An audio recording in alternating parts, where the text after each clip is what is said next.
할렐루야.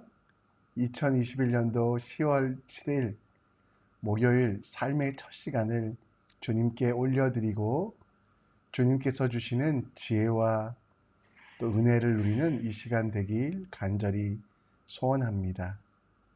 우리의 마음의 모든 것들, 정성과 뜻과 내 믿음을 주님께 드린다는 의미로 사도신경으로 우리의 신앙을 고백하겠습니다. 전능하사 천지를 만드신 하나님 아버지를 내가 믿사오며 그 외아들 우리 주 예수 그리스도를 믿사오니 이는 성령으로 잉태하사 동정녀 마리아에게 나시고 빈디오 빌라도에게 고난을 받으사 십자가에 못 박혀 죽으시고 장사한 지 사흘 만에 죽은 자 가운데 다시 살아나시며 하늘에 오르사 전능하신 하나님 편에 앉아 계시다가 저로서 산자와 중자를 심판하러 오시리라. 성령을 믿사오며 거룩한 공회와 성도가 서로 교통하는 것과 죄를 사하여 주시는 것과 몸이 다시 사는 것과 영원히 사는 것을 믿사옵나이다.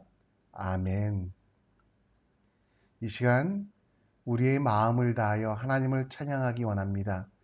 찬송가 8장 거룩 거룩 거룩 찬송가 8장 하나님께 영광 돌리는 찬양 드리겠습니다.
오늘 여러분과 함께 볼 하나님 말씀은 구약 출애굽기 28장 1절로 14절, 구약 출애굽기 28장 1절로 14절 말씀입니다. 우리 한 구절 한 구절 함께 읽겠습니다. 너는 이스라엘 자손 중 내 형 아론과 그의 아들들 곧 아론과 아론의 아들들 나답과 아비후와 엘르아살과 이다말을 그와 함께 내게로 나오게 하며 나를 섬기는 제사장 직분을 행하게 하되 내 형 아론을 위하여 거룩한 옷을 지어 영화롭고 아름답게 할지니 너는 무릇 마음에 지혜 있는 모든 자 곧 내가 지혜로 영을 채운 자들에게 말하여 아론의 옷을 지어 그를 거룩하게 하여 내게 제사장 직분을 행하게 하라. 그들이 지을 옷은 이러하니 곧 흉패와 애복과 겉옷과 반포 속옷과 관과 띠라. 그들이 내 형 아론과 그 아들들을 위하여 거룩한 옷을 지어 아론이 내게 제사장 직분을 행하게 하라. 그들이 쓸 것은 금실과 청색, 자색, 홍색 실과 가늘게 꼰 배실이니라. 그들이 금실과 청색, 자색, 홍색 실과 가늘게 꼰 배실로 정교하게 짜서 에봇을 짓되 그것에 어깨바지 둘을 달아 그 두 끝을 이어지게 하고 에봇 위에 매는 띠는 에봇 짜는 법으로 금 실과 청색, 자색, 홍색 실과 가늘게 꼰 배실로 에봇에 정교하게 붙여 짤지며 호마노 2개를 가져다가 그 위에 이스라엘 아들들의 이름을 새기되 그들의 나이대로 6 이름은 한 보석에 나머지 6 이름은 다른 보석에 새기라. 보석을 새기는 자가 도장에 새김같이 너는 이스라엘 아들들의 이름을 그 두 보석에 새겨 금태에 물리고 그 두 보석을 에봇의 두 어깨 바지에 붙여 이스라엘 아들의 기념 보석을 삼되 아론이 여호와 앞에서 그들의 이름을 그 두 어깨에 메어서 기념이 되게 할지며 너는 금으로 태를 만들고 순금으로 노끈처럼 두 사슬을 땄고 그 따은 사슬을 그 태에 달지니라. 아멘. 오늘 우리가 읽은 28장 말씀은 하나님께서 그 제사장들을 부르시고 제사장들에게 어떤 옷을 입힐까에 대하여 그 옷을 지혜로운 자들을 통해 만들게 하는 것입니다. 여러분 혹시 1894년에 있었던 한국에서 있었던 갑오경장이라는 것 들어보신 적 있나요? 갑오경장이라는 것은 고종황제가 군국기무처라는 것을 만들어서 이제 옛날의 전통들을 새롭게 하여 그들이 하고 있는 많은 것들을 바꾸어서 또 서양의 법식을 받아들여 새로운 국가 체제를 확립하려는 정책입니다. 정치 경제적으로 208개의 개혁 조치가 있었고 그 중에 가장 놀라운 것은 신분 타파, 계급 타파였습니다. 노비, 곧 종을 없앴고 그리고 양반과 일반을 나누었던 것을 바꾸어서 모든 이들이 다 동일한 권리를 갖는 서양식 법을 받아들였습니다. 이전에는 양반과 평민으로 나뉘어 사회적인 신분이 있었지만 이제 이 법으로 인해서 비록 미완성 정책이었지만 법적으로만 존재했지만 이제 한반도에는 공식적으로 신분의 차별이나 그리고 그에 대한 특권도 사라지게 된 것, 이게 갑오경장입니다. 예수님께서 이 땅에 오셔서 하신 일은 무엇일까요? 예수님께서 이 땅에 오셔서 하신 일은 율법의 완성이셨습니다. 마태복음 5장 17절에 보면 율법이나 선지자를 폐하러 오신 것이 아니라 완전 완성하게 하시겠다라고 말씀하고 있습니다. 그 완성에 있어서 주님께서 하신 일은 곧 예배의 통합, 삶의 통합, 그리고 신분의 통합입니다. 구약시대에는 제사장들이 따로 구별되어 있었다면 예수님의 완성, 곧 율법의 완성이신 예수님께서는 이 땅에 오셔서 스스로 대제사장 되시고 속죄제물 되시어 십자가에 달려 돌아가심으로 주를 믿는 모든 이들이 왕같은 제사장, 거룩한 백성이 되게 하시겠다라고 말씀하셨습니다. 예수님께서 이 땅에 오셔서 우리의 죄악을 대신 지심을 통해 우리는 구원을 얻을 뿐만 아니라 하나님의 자녀, 하나님 나라의 백성이 되는 새로운 신분을 얻었습니다. 구약시대의 아론의 자손들이 대제사장이 되었던 것처럼 우리는 예수의 피로 말미암아 이제 이 시대에 주의 피로, 주의 능력으로 살아가는 거룩한 성도가 되었습니다. 예수 그리스도의 신분으로, 예수 그리스도의 헌신으로 말미암아 우리의 신분이 변화되었기 때문에 이제 우리는 더 이상 죄의 종로를 타지 아니하고 거룩스러운 옷을 입고 복음의 전신갑주를 입고 세상을 향해 나아가야 되는 책임을 가진 하나님 나라의 리더가 되었습니다. 우리가 경계해야 될 말 중에 하나는 평신도라는 말입니다. 평신도라는 말은 없습니다.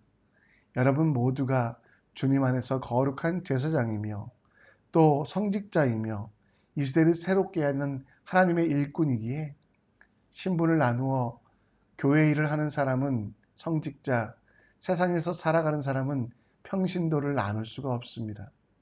세상에 살아가든 교회에 있든 모든 이들이 다 하나님의 제사장, 왜? 예수 그리스도의 피로 이 일들이 이루어졌기 때문입니다. 하나님의 제사장 된 여러분, 거룩한 나라여 소유된 백성 된 여러분들이 오늘 어떻게 살아가야 될지 주님께서 우리에게 새롭게 허락하신 그 옷이 무엇인지를 바라보며 출애굽기 28장 말씀을 통해 우리가 어떤 것으로 옷 입어야 될지에 대하여 함께 생각해 보려고 합니다. 하나님께서는 모세를 부르셔서 그 형 아론을 위하여 옷을 지어 입히라고 말씀하셨습니다. 오늘 2절 말씀을 보면 하나님께서는 아론 곧 대제사장을 위하여 거룩한 옷을 지어 영화롭고 아름답게 하라고 말씀하고 있습니다. 대제사장은 다른 옷을 입도록 구별하셨습니다. 그리고 그가 표시가 나도록 가슴에 에봇을 붙이고 여러 채색 옷을 입어 하나님께 선택받은 자라는 것을 보여주게 하셨습니다. 이스라엘 백성 가운데 대제사장을 선택하여 이러한 옷을 지어 입히신 이유가 무엇일까요? 그리고 그 옷의 핵심은 무엇일까요? 오늘 자세하게 보면 어떤 재료로 어떤 모양으로 어떻게 이것을 짜서 만들라라고 구체적으로 나오지만 그 모든 것들을 통합할 수 있는 단어는 이제 그 옷을 통하여 거룩하게 하라라고 말씀하고 있습니다. 시편 110편 3절 말씀에 보면 주의 권능의 날에 주의 백성이 거룩한 옷을 입고 즐거이 헌신하니 새벽 이슬 같은 주의 청년들이 주께 나오는도다 라고 말씀하고 있습니다. 곧 여러분 대제사장들이 입어야 될 옷은 구약시대에는 정해져 있던 형식과 방법이라면 하나님께서 새롭게 주신 가장 큰 틀거리 안에서 그 옷은 거룩이라고 할 수 있습니다. 이 시대의 제사장 된 여러분과 제가 입어야 될 옷도 거룩의 옷입니다. 하나님을 닮아 모든 행실에서 거룩한 자가 되는 우리에게 예수 그리스도의 피로 새로운 옷, 예수의 피로 우리 옷에 우리 삶에 합당하진 않지만 여전히 모자라고 부족하지만 우리에게 입혀주신 바로 그 거룩의 옷을 우리는 기억하며 죄에서 떠나가며 죄로부터 자유로운 거룩한 삶을 살아야만 합니다. 여러분에게 우리에게 주신 하나님의 은혜가 무엇입니까? 죄인이었지만 문제 있었지만 그럼에도 불구하고 우리를 부르셔서 거룩의 옷을 입게 말씀하셨습니다. 베드로전서 1장 15절 말씀에 보면 오직 너희를 부르신 거룩한 이처럼 너희도 모든 행실에 거룩한 자가 되라라고 말씀하고 있습니다. 여러분들은 예수의 피를 힘입은 그리고 예수의 피로 된 그 옷을 입은 거룩한 제사장 되었습니다. 물론 제 삶을 보면 삶의 수준은 낮습니다. 하나님을 온전히 신뢰하지도 아니하고 항상 하나님을 원망하고 저주하는 제 모습들을 보며 한숨이 나올 때도 많이 있습니다. 그러나 우리가 기억하셔야 될 것이 있습니다. 여러분들은 여러분들의 수준에 따라가는 삶이 아니라 하나님이 주시는 새로운 신분, 그 신분의 거룩의 옷을 입혀주셨음을 기억하며 오늘 우리도 우리 삶 속에 악을 버리고 더러움을 버리고 하나님의 뜻대로 살아가는 내 수준의 삶을 맞추는 것이 아니라 내게 입혀주신 예수 그리스도의 그 옷에 내 삶을 맞추어가는 헌신이 우리에게 필요하지 않겠습니까? 여러분 쉽게 이야기하면 거룩으로 옷을 입고 산다라는 것은 예수 그리스도로 살아간다는 것이고요. 예수로 산다라는 것은 예수님이라면 어떻게 하셨을까? 예수님이라면 어떻게 행동하셨을까를 항상 기억하며 예수님처럼 살아보려고 예수님처럼 헌신하기 위하여 또 예수님께서 우리에게 주신 합당한 그 거룩의 옷을 입은 자답게 다르게 살도록 헌신하는 것입니다. 여러분 가정에서 직장에서 또 사업터에서 분노하고 화날 일이 있습니까? 예수님이라면 어떻게 했을까? 잠시 고민하며 기도하십시오.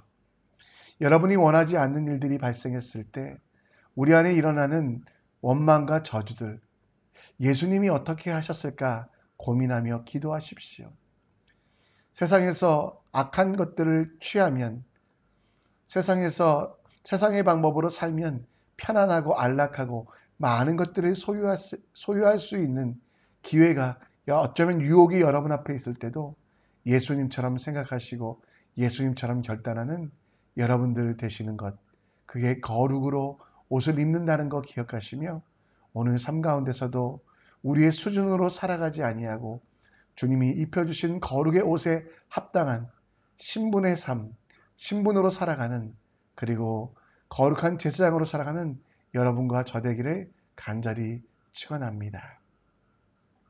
하나님께서는 모세를 통하여 그 아론과 그의 후손들에게 거룩의 옷을 지어 입히시고 그 거룩의 옷을 지어 짓는 사람들에 대하여 특별한 말씀을 하십니다. 3절 말씀에 보면 너는 무릇 마음에 지혜 있는 모든 자 곧 내가 지혜로운 영으로 채운 자들에게 말하여 아론의 옷을 지어 그를 거룩하게 하며 내게 제사장 직분을 행하게 하라라고 말씀하고 있습니다. 하나님의 일을 감당하는 사람에게 가장 필요한 것이 무엇인지 말씀하고 있지요.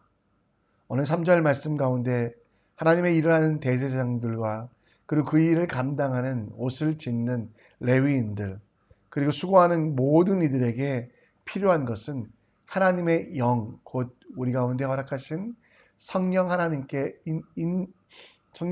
의지하고 그 성령 하나님을 바라보는 것입니다.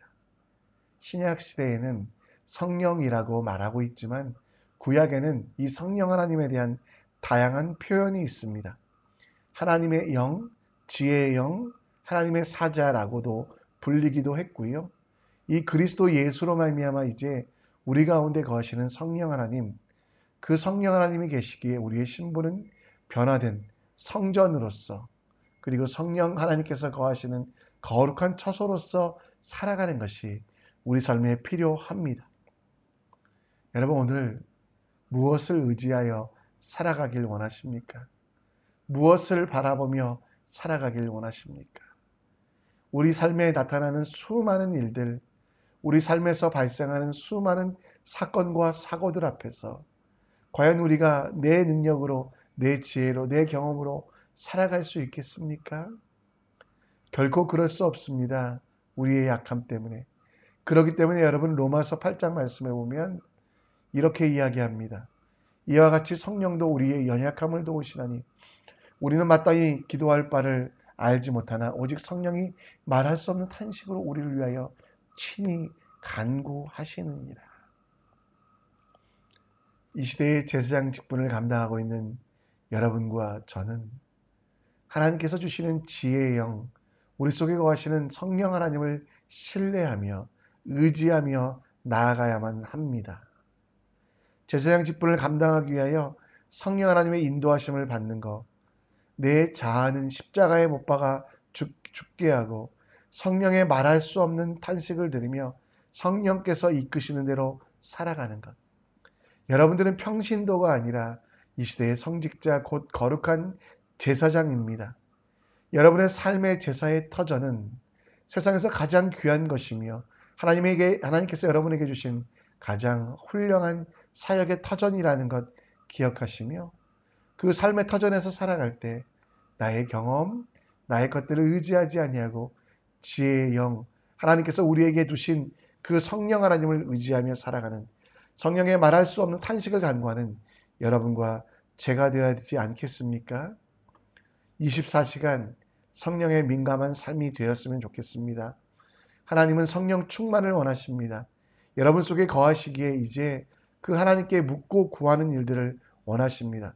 온 우주를 만드신 하나님의 설계도에 따라서 우리가 살아가길 원하시기에 24시간 성령에 민감한 삶, 그 삶에 우리가 도전해야 되지 않겠습니까?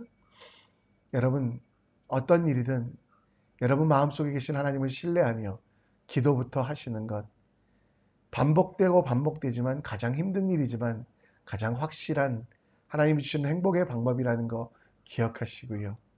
오늘 삶 속에 작은 고민이든 큰 고민이든 내가 무엇을 간구할지도 알지 못하지만 잠시라도 하나님 아버지라고 부르시고요. 그리고 하나님께서 말씀하시도록 또 평안을 주시고 이웃들을 통하여 확신을 갖도록 하시도록 그 말씀에 집중하고 성령 하나님의 음성에 귀를 기울이는 삶, 그 삶이 우리에게 우리의 평신도로서가 아니라 제사장으로서 살아가는 진짜 삶의 핵심임을 기억하며 하나님께 드리는 귀한 삶 되기 원합니다. 로마서 13장 14절에 이렇게 얘기합니다. 오직 주 예수 그리스도로 옷을 입고 정욕을 위하여 육신의 일을 도모하지 말라. 오늘도 성령 하나님의 인도하심을 받아 거룩한 제사장답게 성령 하나님께서 주시는 지혜로 육신의 일이 아니라 하나님의 일을 감당하는 여러분과 저 되기를 원합니다. 말씀을 정리합니다.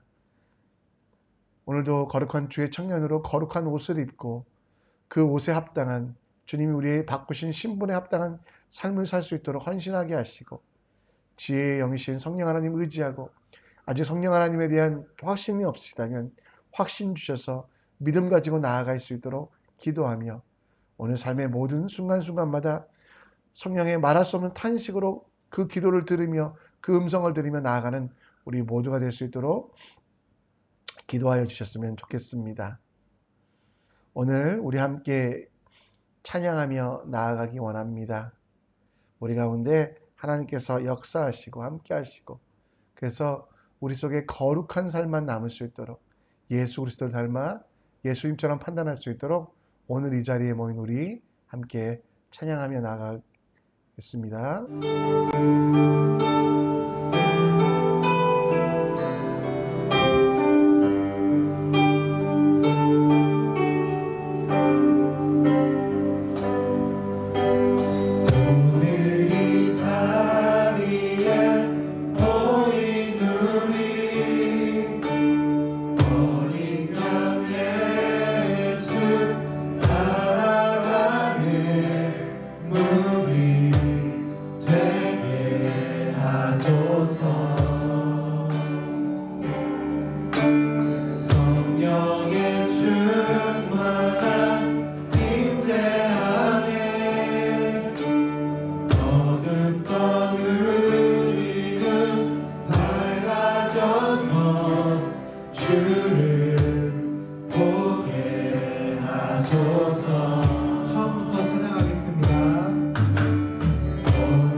시간 우리 함께 기도의 자리로 나아갑니다. 평신도는 없습니다. 거룩한 제사장 된 여러분과 저만 있습니다. 오늘도 거룩한 옷을 입은 그 옷에 합당한 삶을 살기를 간구하여 주시고 우리 속의 교만과 더러운 것들 다 제하여 버릴 수 있도록 우리 함께 기도해 주시길 부탁드립니다. 또 더불어 정말 성령의 음성에 민감하도록 하나님을 의지하며 들린 말씀 가운데 순종할 수 있도록 기도하여 주시고요. 또 목요일은 자녀를 위하여 기도합니다. 태중에 있는 자녀들부터 우리 청년들까지 다음 세대에게 지혜와 능력을 주시고